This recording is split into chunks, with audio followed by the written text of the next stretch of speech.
తెలంగాణలో భానుడి ప్రతాపం మెల్లమెల్లగా ఎక్కువ అవుతుంది. రాష్ట్ర వ్యాప్తంగా 30 నుండి 35 డిగ్రీల మధ్య ఉష్ణోగ్రతలు నమోదవుతున్నాయి. ఈ ఏడాది వర్షాలు చలి తీవ్రత పెద్దగా లేకపోయినప్పటికీ ఎండలు ఎలా ఉంటాయనే ఆందోళన పలువురికి కలుగుతుంది. రాబోయే రోజుల్లో ఎండ తీవ్రత పెరుగుతుందని వాతావరణాధికారి శ్రీనివాస్ చెప్పారు. గత ఏడాది ఫిబ్రవరితో పోలిస్తే ఈ ఏడాది ఉష్ణోగ్రతలు కొంచెం ఎక్కువగా ఉన్నాయని అన్నారు.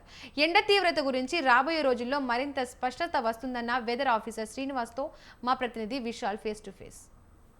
ప్రారంభంలోనే ఎండలు మండిపోతున్నాయి. ఇప్పుడే ఇలా ఉంటే రాబోయే రోజుల్లో ఎండలు ఏ విధంగా ఉంటాయని ప్రజలు ఆందోళన చెందుతున్నారు. ఇక ఈ ఏడాది ఉష్ణోగ్రతలు ఎక్కడి వరకు చేరుకుంటాయి, ఎండ తీవ్రత ఎంత ఉంటాయి చెప్పేందుకు ప్రస్తుతం మనతో పాటు వెదర్ ఆఫీసర్ శ్రీనివాస్ అన్నారు. వారిని అడిగి తెలుసుకుందాం.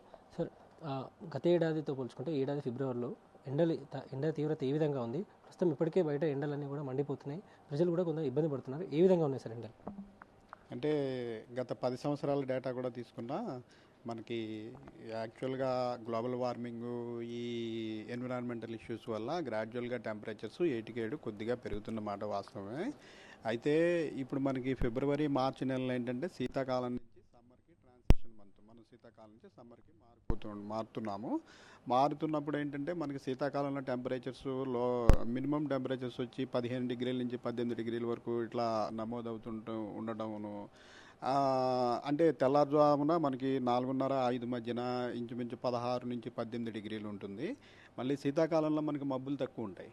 మబ్బులు తక్కువ ఉండటం వల్ల ఏమవుతుందంటే 10:30-11 అయ్యేటప్పటికి మళ్ళీ 30 డిగ్రీల వరకు చేర్చుకుంటుంది. అంటే ఒక 4-5 గంటల సమయంలో ఒక 15 డిగ్రీ నుంచి 16 డిగ్రీలు టెంపరేచర్స్ పెరగడం వల్ల మనకి సడన్గా అంత లో టెంపరేచర్ నుంచి 15 డిగ్రీలు చాలా తక్కువ సమయంలో పెరగడం వల్ల మండిపోతున్నట్టుగా అనిపిస్తుంది. కానీ ఇది మనం కంపేర్ చేసుకుంటే లాస్ట్ 10 ఇయర్స్ ఉష్ణోగ్రతలతో గ్రాడ్యువల్ రైజ్ అన్నది గ్లోబల్ వార్మింగ్ వల్ల ఉంది, కొద్దిగా పెరిగినాయి. బట్ ఇది ఏంటంటే అసాధారణమైన పెరుగుదల ఏమీ లేదు ఇది. కాకపోతే జనరల్గా మనకి అందరికీ కూడా అనుభూతి అట్లా ఉంటుంది, సడన్గా ఇంత టెంపరేచర్ మండిపోతుంది ఏంటి అన్న అనుభూతి అనేది ఉంటుందండి. ప్రస్తుతం ఎన్ని డిగ్రీల టెంపరేచర్స్ నమోదవుతున్నాయి సార్? అంటే 35 నుంచి 38 వరకు మనం చేరుకున్నాయి. ఎంత నమోదవుతుంది? 38 వరకు చేరుకోలేదని మనకి 30 డిగ్రీల నుంచి 35 డిగ్రీల మధ్యలో మాక్సిమం టెంపరేచర్స్ ఉన్నాయి. అలాగే 16 డిగ్రీల నుంచి 20 డిగ్రీల మధ్యలో మినిమం టెంపరేచర్స్ ఉన్నాయి. ఇది మన కంపారిజన్ పాస్ట్ డేటాతో చూసుకుంటే ఒక జస్ట్ 0.51 డిగ్రీ అటు ఇటుగా పెద్దగా మేజర్గా ఏమీ షిఫ్ట్ కాలేదు. బట్ డ్యూ టు ఇందాక చెప్పినట్టు ఈ గ్లోబల్ వార్మింగ్ వీటి వల్ల ఏంటంటే 7 కొద్దిగా టెంపరేచర్స్ పెరుగుతున్నమాట వాస్తవం. మార్చ్, ఏప్రిల్, మే నెలలో ఇంకా ఎక్కువ ఎండల తీవ్రత పెరిగే అవకాశం ఉంటుంది. ఉష్ణోగ్రతలు ఎక్కడి వరకు చేరుకునే అవకాశం ఉంది సార్? గత ఏడాది 45 కూడా మనకి వచ్చిన సందర్భాలు ఉన్నాయి.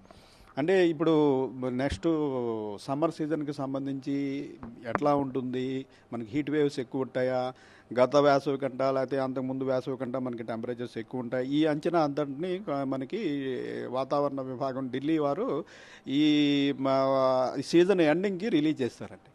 సీజన్ ఎండింగ్కి ఇంకా పరిశోధన ఇది సీజన్ ఎండింగ్కి రిలీజ్ చేస్తారు.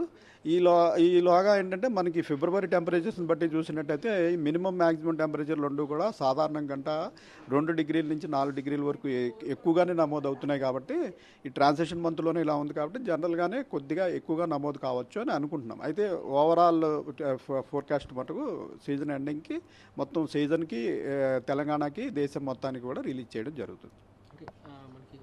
ఈ టెంపరేచర్స్ వడగాల్పులు అనేటివి కూడా వస్తుంటాయి. కాకపోతే ప్రస్తుతం ఎండ కొడుతున్నప్పటికీ గాలులు మాత్రం చల్లగానే ఉంటున్నాయి. వీటిలో ఏమైనా మార్పు వచ్చే అవకాశం ఉందా? దీనికి ఇంకా అంటే ఇది ట్రాన్సిషన్ మంత్లోనే ఉన్నాం, ఇంకా మనం స్టిల్ వీఆర్ఎన్ వింటర్. మనకి అయితే ట్రాన్సిషన్ మంత్ మారుతున్నాం కాబట్టి పోయే కొద్దీ మనకి ఏప్రిల్ మొదటి వారం నుంచి టెంపరేచర్స్ క్రమంగా పెరుగుదల చూస్తామని. ఇప్పుడు ఇక్కడ నుంచి పెరుగుదల ఉంటుంది, అయితే ప్రమాదకరమైన పెరుగుదల ఏమి కాదు, ఇది నార్మల్గానే ఉంటుంది. ఈ ఏడాది చలి తీవ్రత అనేది కొంచెం తగ్గిందని కూడా కొంచెం ప్రచారం ఉంది. అంటే ఆ చలి తీవ్రత తగ్గడం వల్ల ఎండలు ఎక్కువ ఉంటే అవకాశం ఏమైనా ఉంటుందా? అట్లాగేమి లేదండి. అంటే కొన్ని లోకల్ పరిస్థితుల వల్ల మనకి గాలి దిశలో మార్పు చెందడం వల్ల టెంపరీగా ఈ వింటర్లో మనకి అంత లో టెంపరేచర్స్ అయితే రాలేదు. అయితే దీని ప్రభావం వేసవికాలం మీద ఉంటుందని ఏమీ చెప్పలేమండి. అది సార్, ఫైనల్గా అంటే ఈ వర్షాకాలంలో మనం అలర్ట్స్ ఇస్తుంటాము, orange alert, red alert, yellow alert అని. వేసవి కాలంలో అంటే అలర్ట్స్ ఏ విధంగా దాని పరిగణలోకి తీసుకుంటాము, ఎన్ని డిగ్రీలు ఉన్నప్పుడు ఆరెంజ్, రెడ్ అనేది చెప్తాం సార్? వేసవికాలంలో మనకి హీట్ వేవ్స్ అని మనం డిక్లేర్ చేస్తాము. హీట్ వేవ్ ఎప్పుడంటే 40 డిగ్రీల టెంపరేచర్ దాటి సాధారణంగా కంటా కూడా 5 నుంచి 7 డిగ్రీలు ఉంటే హీట్ వేవ్, 7 డిగ్రీల నుంచి 9 డిగ్రీల వరకు ఉండే సివియర్ హీట్ వేవ్. అట్లాగా ఇవేంటంటే మనకి 40 డిగ్రీలు దాటాలి అట్లీస్ట్. మైదాన ప్రాంతాల్లో 40 డిగ్రీలు దాటి సాధారణంగా 5 డిగ్రీలు అబోవ్ ఉన్నప్పుడే మనం హీట్ వేవ్ వార్నింగ్స్ ఇస్తాము. సో హీట్ వేవ్స్ ఇచ్చే పరిస్థితి ప్రస్తుతం అయితే ఉండదండి. ఇప్పుడు నార్మల్ కంటే 5 డిగ్రీలు ఉన్నప్పటికీ 40 డిగ్రీలు బిలోనే ఉంటాయి కాబట్టి మనం హీట్ వేవ్ వార్నింగ్స్ ఏమీ ఇవ్వము. ఈ వచ్చే వారం కానీ ఇక్కడ ఏదైనా డిగ్రీలు ఉష్ణోగ్రత పెరిగే అవకాశం ఉంది సార్ వచ్చే కమింగ్ డేస్? పెరిగిన 1-2 డిగ్రీలు తప్పించి అంత ప్రమాదకరంగా హీట్ వేవ్ వార్నింగ్స్ ఇచ్చే అంత టెంపరేచర్స్ ఇప్పుడే రావండి. ఇప్పుడు రావు. ప్రస్తుతం తెలంగాణలో ఎలాంటి హెచ్చరికలు కానీ వడదెబ్బ సూచనలు కానీ? హెచ్చరికలు ఏమి లేవండి. హెచ్చరికలు ఏమి లేవు. రైట్. ఇది ప్రస్తుతం వేసవికాలం ఆరంభంలో, ఇప్పుడు శీతాకాలం నుంచి మనం వేసవికాలంలోకి వెళ్తున్న సమయంలో ఒకటేసారి వాతావరణ మార్పుల కారణంగా కొంత ఉష్ణోగ్రత లెవెల్స్ పెరుగుతున్నప్పటికీ మనకి ఎండ తీవ్రత ఎక్కువగా ఉందని ప్రజలు ఫీల్ అవుతారు. కానీ ప్రస్తుతం వేసవికాలం ఇంకా ప్రారంభ దశలోనే ఉంది. రాబోయే రోజుల్లో ఎండ తీవ్రత ఏ విధంగా ఉంటుందనేది మనకి త్వరలోనే మార్చి మొదటి వారంలో మనకి తెలిసే అవకాశం ఉందని వాతావరణ అధికారి శ్రీనివాస్ అంటున్నారు. కెమెరామ్యాన్ అఖిల్తో విశాల్, స్వతంత్ర న్యూస్.